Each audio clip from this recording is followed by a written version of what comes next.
श्री स्वामी समर्थ सगळ्या स्वामी भक्तांना आणि नवीन वर्षाच्या खूप खूप शुभेच्छा. तर चला पाहूया की स्वामी महाराजांचा काय संदेश किंवा काय संकेत आपल्यासाठी येत आहे. आणि आज म्हणजे नवीन वर्षाची सुरुवातसुद्धा गुरुवार नवीन वर्षाची सुरुवातसुद्धा गुरुवारनी झाली आहे. तर याचा आनंदच वेगळा आहे की नाही.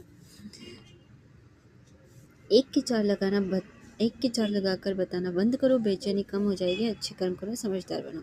मग काहीतरी तुमच्यामध्ये वाईट सवय असतील, चुगली करणं वगैरे वगैरे, तर असं करणं सगळं बरोबर नाही आहे. हे बंद करा.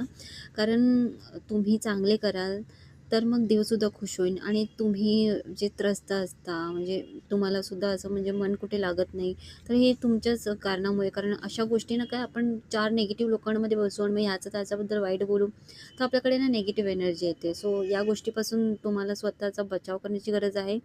आणि चांगले कर्म करा, समजदार व्हा. म्हणजे एका समजदार व्यक्तीला इतकं तरी कळतं की काय बरोबर काय चुकीचं आहे की नाही. तर या गोष्टीकडे लक्ष द्या. ईश्वर अच्छे लोगों के हमेशा साथ है रहेंगे, बस वो हर बार कोई चमत्कार नहीं करते, आपको कपिल बनाते. तर बघा, देव कोणासोबत असतो, तर जो निस्वार्थ असतो, खरा असतो, निर्मळ असतो, देव नेहमी त्यांच्यासोबत असतात. तर या जर तुमच्यामध्ये काही छोट्या मोठ्या अशा वाईट चुका म्हणजे चुकीची सवयी असतील, तर या सवयी खूप चुकीच्या आहेत, अख्ख्या आयुष्यासाठी खूप वाईट आहेत.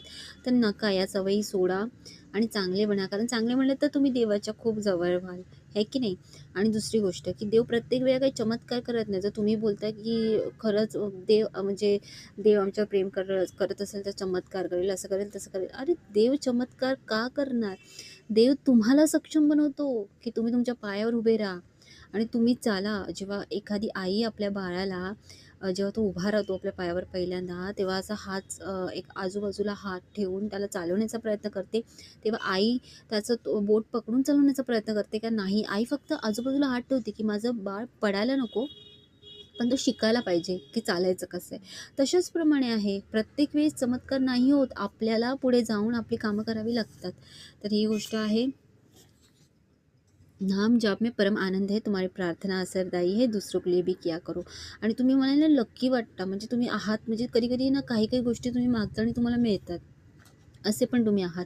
कारण तुमची प्रार्थना खूप चांगल्या, तुमच्या मागच्या जन्माची कर्म चांगले आहेत. म्हणूनच तुम्हाला देवाने इथे आधीच सांगितलं की तुम्ही वाईट गोष्टीकडे जाऊ नका. बघा, कर्म तुमचे मागच्या जन्माचे जर कर्म चांगले तर कशाला या जन्मात वाईट बनायचं आहे की नाही. म्हणून देव तुम्हाला सतर्क करतो असं समजा. नामजाप करत राहा, दुसऱ्यांसाठी सुद्धा प्रेम भावना ठेवा आणि दुसऱ्यांसाठी सुद्धा प्रार्थना करा देवाकडे की त्यांचेही कष्ट दूर हो. ठीक आहे. आणि देव तुमच्याशी खूप प्रेम करतो, म्हणून प्यारे बच्चे सुद्धा आले.